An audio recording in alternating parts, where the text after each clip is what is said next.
Hello बच्चों, let's read the following question. At a distance of 5 meters from a point sound source, the sound intensity level is 110 decibel.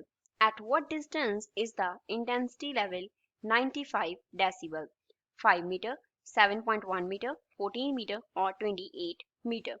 Question में बोला है कि हमारे पास एक point sound source है जिससे 5 मीटर के डिस्टेंस पे जो इंटेंसिटी का लेवल है, साउंड की इंटेंसिटी का लेवल है वो 110 डेसिबल है। कितने डिस्टेंस पे इंटेंसिटी का लेवल है जो 95 डेसिबल होगा वो हमें बताना है। So first of all, we will talk about the key concept used in the question. इस क्वेश्चन में क्या की कॉन्सेप्ट यूज हो रहा है। So basically हमारे पास यहाँ पे क्या है, एक साउंड का सोर्स है। तो साउंड सोर्स क्या करेगा, ऐसे साउंड्स को, साउंड की जो वेव्स हैं उसे इमिट करेगा। तो साउंड की वेव्स का कुछ क्या होगा, हमारे पास इंटेंसिटी लेवल होगा। तो यहाँ पे सपोज इंटेंसिटी है I1 जो कि हमें दिया गया है कितना, 110 डेसिबल दिया गया है। हम यहाँ पे ले लेते हैं I1 eight point A point पे, और यहाँ पे हमारे पास कोई दूसरा पॉइंट है बी। जैसे जैसे हम साउंड सोर्स से दूर होते जाएंगे इंटेंसिटी क्या होती जाएगी, कम होती जाएगी। तो बी पॉइंट पे सपोज इंटेंसिटी जो है वो I2 है एंड उसका जो वैल्यू है वो कितना है, 95 डेसिबल है। तो हमें बताना है कि सोर्स से बी पॉइंट का डिस्टेंस कितना होगा। तो इस क्वेश्चन में क्या की कॉन्सेप्ट यूज होगा, हम क्या यूज करेंगे, वी विल यूज कि इंटेंसिटी लेवल, अगर आई हमें क्या दिया गया है, डेसिबल में दिया गया है, इसको L से डिनोट कर लेते हैं। इंटेंसिटी लेवल अगर हमें डेसिबल में दिया गया है तो ये किसके इक्वल होता है, it is equals to 10 into natural log of 10, यहाँ पे होता है I upon I naught. I क्या होता है, इट रिप्रेजेंट इंटेंसिटी। जिस पॉइंट पे हम देख रहे हैं इंटेंसिटी का लेवल, उस पॉइंट पे इंटेंसिटी कितना है, I नॉट होता है हियरिंग थ्रेशोल्ड। हियरिंग थ्रेशोल्ड होता है। हियरिंग थ्रेशोल्ड क्या होता है कि मिनिमम लेवल ऑफ साउंड जो है, मिनिमम लेवल ऑफ इंटेंसिटी जो है वो क्या होगी, कितनी ऑडिबल होगी। तो मिनिमम ऑडिबल लेवल जो है साउंड का, that is hearing threshold. Hearing threshold क्या होता है, hearing threshold is minimum intensity जो कि ऑडिबल होता है। मिनिमम इंटेंसिटी प्योर टोन का जो कि ऑडिबल होता है उसे हम बोलते हैं हियरिंग थ्रेशोल्ड। अब जिस पॉइंट पे इंटेंसिटी का लेवल 110 डेसिबल है उस पॉइंट पे इंटेंसिटी कितनी कंसिडर की है हमने, I1। जिस पॉइंट पे लेवल 95 डेसिबल है उस पे इंटेंसिटी कितना है, I2।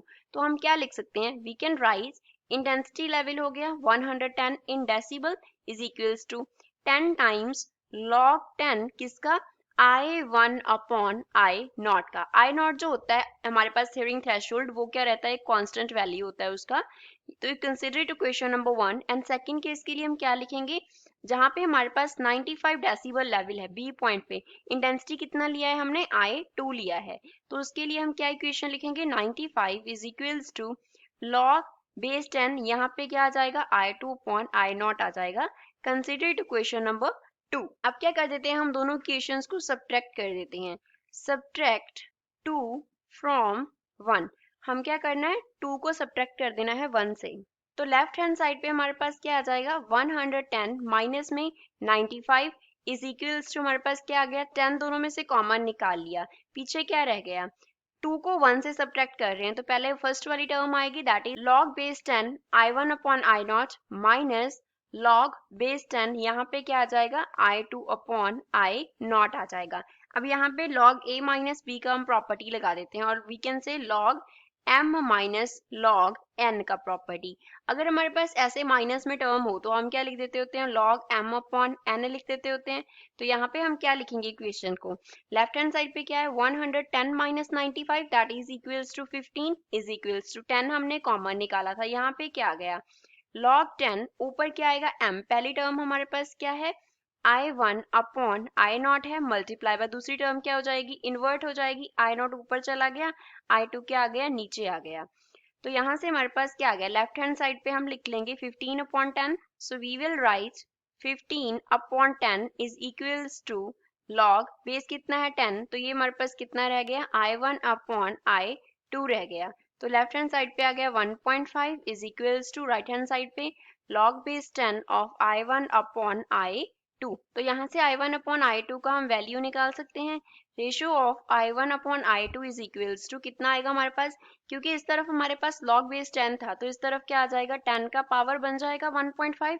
तो ये हमारे पास इक्वेशन आ गया, इक्वेशन नंबर थर्ड। अब इंटेंसिटी का रेशियो हमने निकाल लिया, तो इंटेंसिटी का फॉर्मूला क्या होता है, मींस इसका रिलेशन क्या होता है डिस्टेंस के साथ। इंटेंसिटी जो है वो डिस्टेंस के स्क्वायर के इनवर्सली प्रोपोर्शनल होती है, आर का स्क्वायर। और यहाँ पे जो आर है वो क्या रिप्रेजेंट कर रहा है, डिस्टेंस को रिप्रेजेंट कर रहा है। अब फिगर में सपोज ए पॉइंट का जो डिस्टेंस है सोर्स से उसको हम R1 कंसिडर कर लेते हैं, और सोर्स से जो बी पॉइंट का डिस्टेंस है उसको कंसिडर कर लेते हैं R2।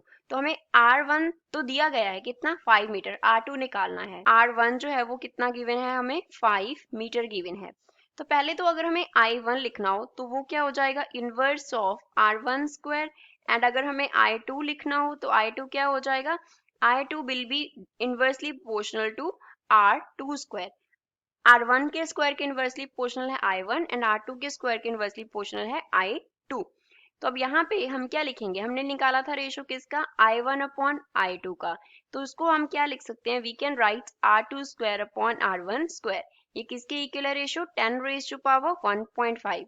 तो इसको फर्दर सॉल्व कर लेते हैं। R2 square upon R1 square, यहाँ पे पहले हम लिख लेते हैं दैट यूजिंग इक्वेशन थर्ड। हमने कौन सी इक्वेशन यूज की है, थर्ड। अब इस तरफ हमारे पास क्या आ गया, 10 रेज टू पावर 1.5 है। 1.5 कितना होता है, 3/2 होता है। अब यहाँ पे लेफ्ट हैंड साइड पे R2 अपॉन R1 का हम होल स्क्वायर लिख सकते हैं। So it will be equals to 10 raise to power 3/2। तो यहाँ पे लेफ्ट हैंड साइड पे जो 2 है वो राइट हैंड साइड पे जाके क्या हो जाएगा, 1/2। तो हम 3/4 लिख लेंगे। We will write R2 upon R1 is equals to 10 raise to power कितना हो जाएगा, 3/4 हो जाएगा। So that means R2 is equals to R1 times of 10 raise to power 3/4। अब R1 का यहाँ पे वैल्यू सब्स्टिट्यूट करके हम इसको सॉल्व कर लेंगे। So it will be 5 into 10 raise to power 3/4। तो इसको सॉल्व करके जो R2 का वैल्यू है वो हमारे पास अप्रोक्सीमेटली कितना आ जाएगा, 28 एंड यूनिट्स होंगे metre. So this is final answer for the given question. तो गिवन ऑप्शन में से डी इस क्वेश्चन का करेक्ट आंसर है। I hope you understood well. Thanks.